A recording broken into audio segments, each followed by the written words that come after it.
구약하고 신약 시대를 중간 시대라 그래요. 중간이 빠졌어. 그러거든요. 말라기하고 마태복음 그 사이 한 몇백 년이 빠졌어요. 그 시대를 보통 성령 부재 시대라 그래요. 성령이 잊혀졌던 성령 망각 시대다. 그 시대는요, 하나님의 영보다는 토라, 말씀이 강조가 돼요.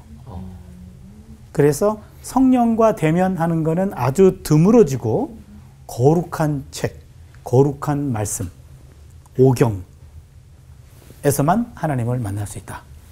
이 말씀 중심으로 팍 회귀해요. 그런데 예수님이 이제는 탄생하시는데, 신약 성경에서는 성령의 부재 시대를 뒤로 하고 성령의 때가 임했음을 보여주는데요. 사복음서 안에 예수님과 성령님의 관계를 보면은요, 예수님 성령으로 잉태하셨어요. 예수님의 영이 성장하면서 강해져요.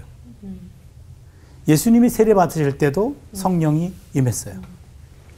예수님이 공생애를 시작할 때 공생의 첫 취임 설교, 그걸 나사렛 취임 설교라 그러는데, 누가복음 4장 18절 19절에 주의 성령이 내게 임하였으니, 성령이 내게 임했다 라고, 이 공생애는 하나님의 영과 함께 시작된다 라는 취임 설교를 하고 시작됩니다. 예수님은 약속된 성령의 전달자가 되어 구약 마지막에서 성령이 만민에게 부어주겠다 그랬는데, 몇백 년 동안 성령 부재 시대였는데 예수님을 통해서 성령으로 잉태되고, 예수님의 성령이 자라나고, 세례받을 때 성령 임하고, 취임 설교할 때 성령 임하고, 난리가 났어요 지금요. 그렇죠? 그런데 예수님은 자신의 죽음과 성령의 선물이 연관되어 있는 것을 요한복음에서 여러 차례 반복해요. 내가 가야 보혜사 성령이 와. 그게 너희들에게 더 좋은 거야. 이게 여러 번 나와요, 요한복음에. 그리고는 예수님의 죽음의 순간 성령을 내주셨어요. 이게 우리가 많이 놓치는 본문인데, 요한복음 19장 30절을 보면 다 이루었다 하시고 머리를 숙이니 영혼이 떠나가시니라 이렇게 됐어요. 여기 영혼이라는 말이 이게 성령이에요. 푸뉴마. 성령이란 말인데, 요거를 원문대로 다시 한번 번역하면, 그분은 머리를 떨구신 뒤 성령을 내어 놓으셨다. 다르네요. 달라요. 그분이 머리를 떨구시고 난 다음에 죽고 나자 성령을 내어 놓으셨어. 아주 독특한 표현이에요. 여기서 우리는 예수님이 세상을 떠나실 때 어떤 사건이 벌어졌다라는 인상을 받아요. 예수님이 이 세상을 떠나시면서 선물 포장지가 풀리기 시작했어요. 성령이 세상 속으로 이동하신다는 느낌을 받아요. 그리고 예수님이 부활하신 날 제자들을 만나면서 그들에게 숨을 내쉬면서 성령을 받으라 이렇게 얘기합니다. 신기하다. 예, 이 사복음서를 보면 메시아 예수님의 등장과 함께 약속된 성령이 드디어 세상 속으로 들어왔어요. 성령은 예수님 사역에 활력을 불어 넣어주는 능력이었습니다. 성령은 머지않아 그분이 돌아가실 때 세상에 주어질 예수님의 임재예요. 예수님은 성령의 전달자가 되는데, 성령은 예수님의 임재가 되고 임재를 보여주고 그리스도의 영이 돼요. 그리스도의 영이 됩니다. 하나님의 영이라는 용어도 나오고 그리스도의 영이라는 용어도 나와요. 그 이후에 초대교회의 주요 전환점은 예수님이 돌아가시고 난 다음에 50일 뒤에 일어납니다. 이게 오순절. 오순절이 일었을 때 사도들과 120명의 제자들에게 예루살렘 한 장소에 모여 있으라 그랬는데, 거기에서 성령이 공동체적으로 임해요. 가시적으로. 강한 바람이 불기 시작했고 작은 불꽃이 그들 위에 내려앉았고 그들은 성령으로 충만해졌습니다. 그게 사도행전 2장 4절에 그들이 다 성령의 충만함을 받고 성령이 말하게 하심을 따라 다른 언어들로 말하기 시작하니라. 중요한 것은 하나님의 능력이 성전이 아니라 그리스도인들의 모임 위에 내렸다는 거예요. 성전이 아니고 그리스도인들의 모임 위에. 성전과 관련된 개념이 그리스도의 모임인 교회에 적용되기 시작합니다. 교회가 탄생하는 거예요. 이제는 성전 중심 종교가 아니라 그리스도인들의 모임 중심 종교로 바뀝니다. 교회로 바뀝니다. 오순절 성령 강림을 통해서 이제 교회가 탄생한 거죠. 우리가 지난번 구약에서 봤을 때 요엘이 이 예언이 만민에게 부어진다라는 게 여기서 성취돼요.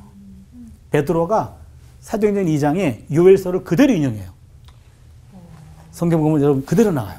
그 요엘의 예언이 성취가 되었다라고 선포를 합니다. 그 이후에 사도행전에 보면은 또 놀라운 일이 생겨요. 성령이 이방인에게도 부어져요. 이건 지금까지 없던 세상, 없던 생각이에요. 아니 특정한 사람에게만 임했던 거고 백성들에게 준 것도 감지덕지인데 이게 이방인에게도 임해요. 사도행전 10장 45절에 그 표현이 나오는데요. 이방인에게도 임했다. 그러고 보면 성령은 유대인과 이방인의 차별의 장벽과 분리의 장벽을 깨뜨립니다. 이방인에게도 성령이 부어지는 사건, 우리는 이것을 제2 오순절 사건이라고 말해요. 그래서 사도행전은 성령 행전이라고도 말합니다.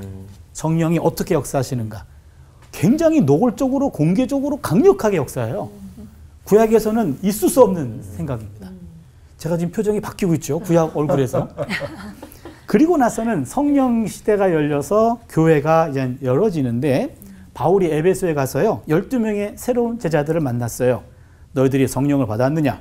그들이 말합니다. 성령, 그게 뭐예요? 그딴 게 있어요?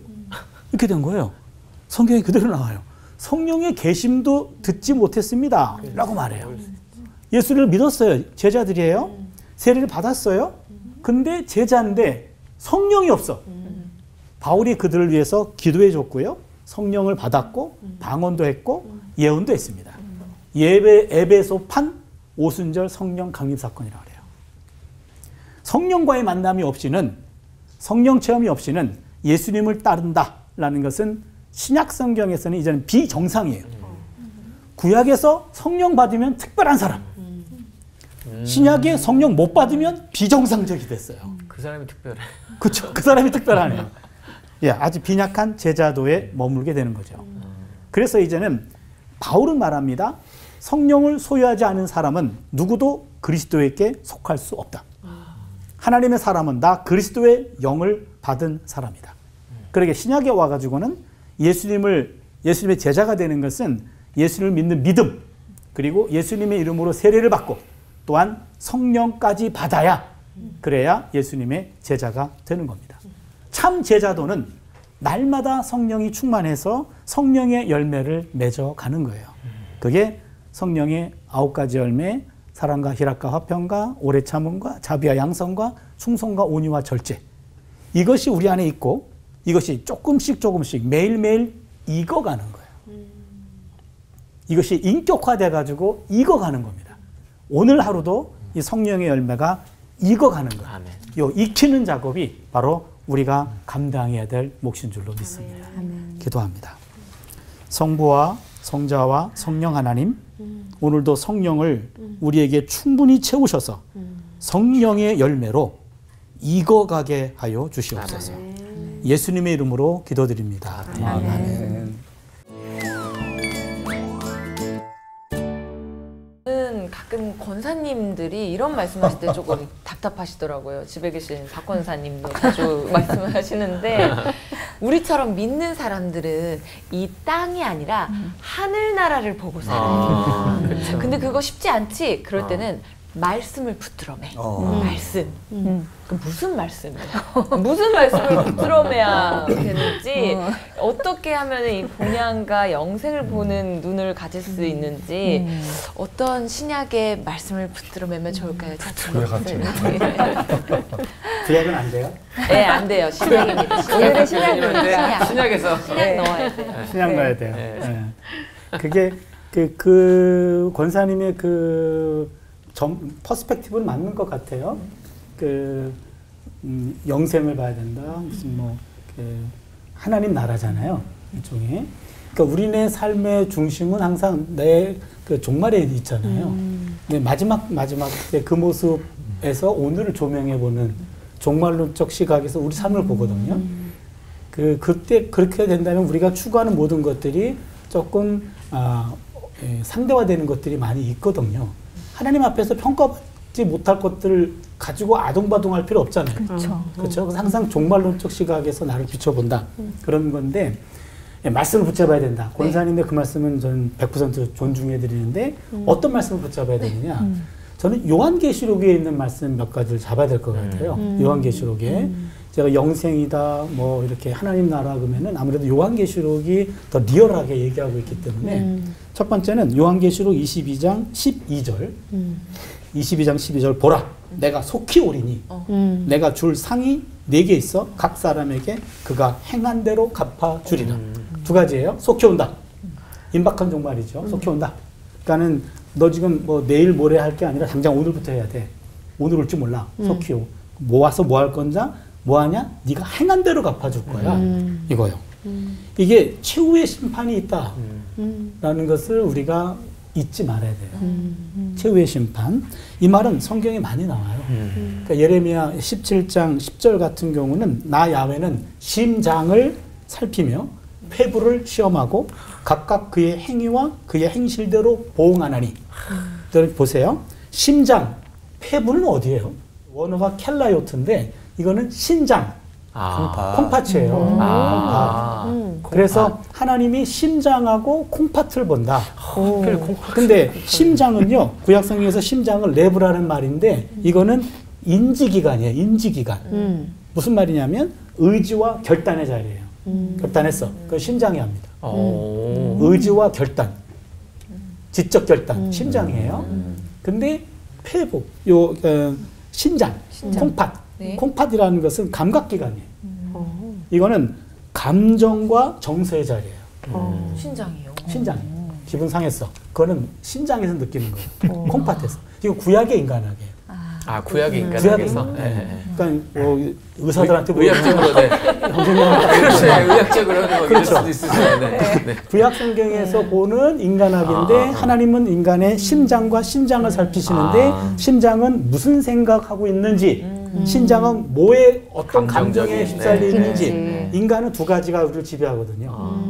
그렇잖아요. 이 심장하고 신장이 지배합니다. 그걸 보고 행동하지 않았어도 네 감정과 네 생각을 보고 심판한다. 여기까지 얘기해요. 무섭다 그런 거. 무서운 거죠.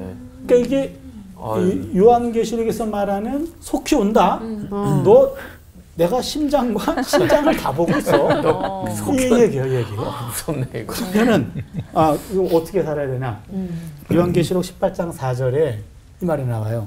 내 백성아 거기서 나와 그의 죄에 참여하지 말고 그가 받을 재앙을 받지 말라. 거기서 나오란 말은 바벨론에서 나오라는 거예요. 요한계시록에서의 바벨론이라고 하는 것은 짐승이 사람을 지배하기 위해서 선택한 현실적인 도구 중 하나예요. 그래서 요한계시록의 바벨론은 그 당시 로마를 가리키기도 하는데 그 바벨론이 갖는 의미는 이것은 짐승이 갈아입고 나타나는 옷 중에 하나인데 이 당시 이 바벨론의 이미지는 이게 물질 중심주의예요. 완전히 경제 제일주의예요. 18장에 보면은요. 완전히 그 당시 경제를 쥐고 있고 먹고 사는 문제를 쥐고 있어요. 바벨론이. 바벨론에게 협조하지 않으면 먹고 사는 게 문제가 돼요. 그러다 보니까 다 거기에 줄 쓴 거예요. 근데 이것이 이 사탄의 지배라는 사탄 지배는 현실의 심층에 있어요. 외부에 있지 않고.